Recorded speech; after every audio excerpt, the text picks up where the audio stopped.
Welcome to your Wednesday morning English lesson. Today you are going to write your goblin story. This is about any goblin you want it to be, and you could have magpied anything you like from the original story and put in as many original ideas of your own as you want to. Hopefully you remembered what you planned yesterday. You should have a really good idea in your head. If you hadn't rushed through and done it in 10 seconds, you will know what you want to write today. Let me just share the purple mash screen with you. And here we go. The last story that you wrote, some of you did a good job. Some of you, it looked like you did it in about 3 minutes, and that's not good enough. I don't mind what your story is about. What we're interested in seeing is the skills that you've learned this year, that you haven't lost those skills. So we want to see fronted adverbials and a range of sentence openers. We want to see lots of adjectives so we can build a picture in our mind of what your story is. We want to see adverbs in there to describe the verbs. We don't just want to see words like went and go. We want to know that it's in the past tense.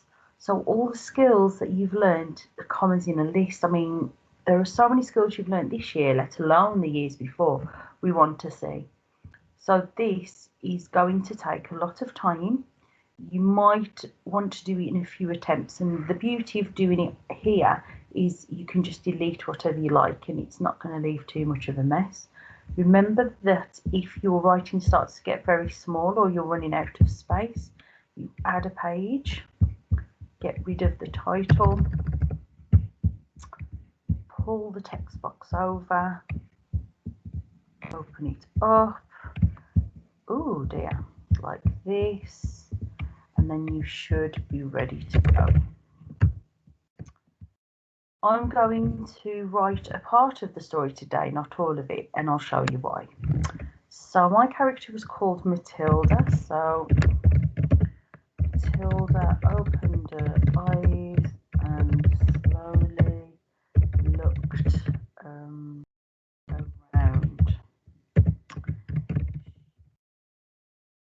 Oh, where she was, she knew she was no longer in the library.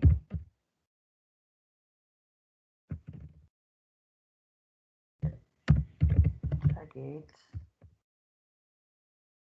Grey walls seemed to surround her on all sides, and she guessed she was in some sort of cave.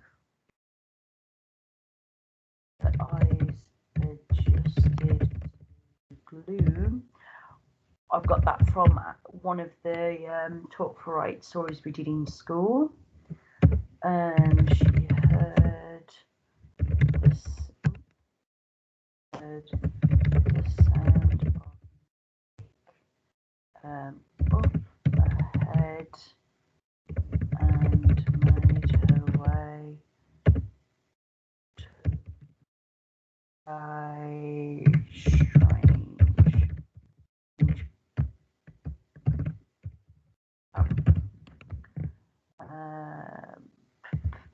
Now, I am going to choose to make that a little bit bigger.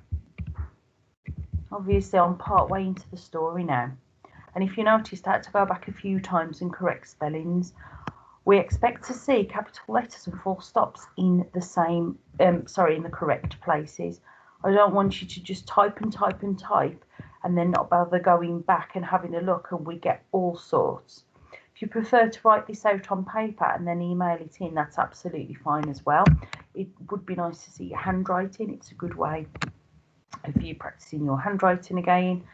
I don't want you to just type and type and type with no check-in or editing at all.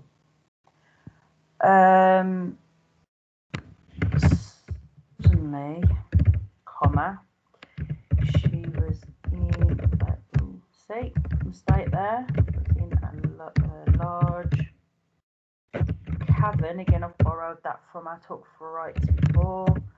That was full of small red goblins.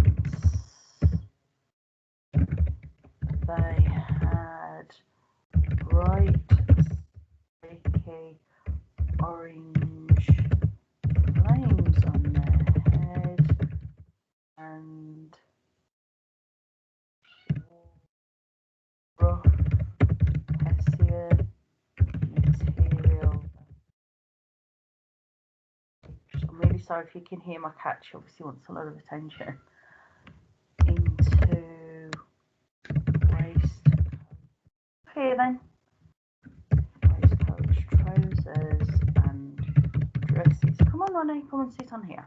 Right. Okay, now that's just a tiny little description that I've done there. I will go on now to describe the food, which I can use when I created my menu. I can talk about that here. Lots of description, lots of detail. Look at the size. Remember the size of the Impossibly Possible bookshop. It wasn't done in 2 paragraphs, and it probably wasn't even done in a page. I'm sure it was a few pages.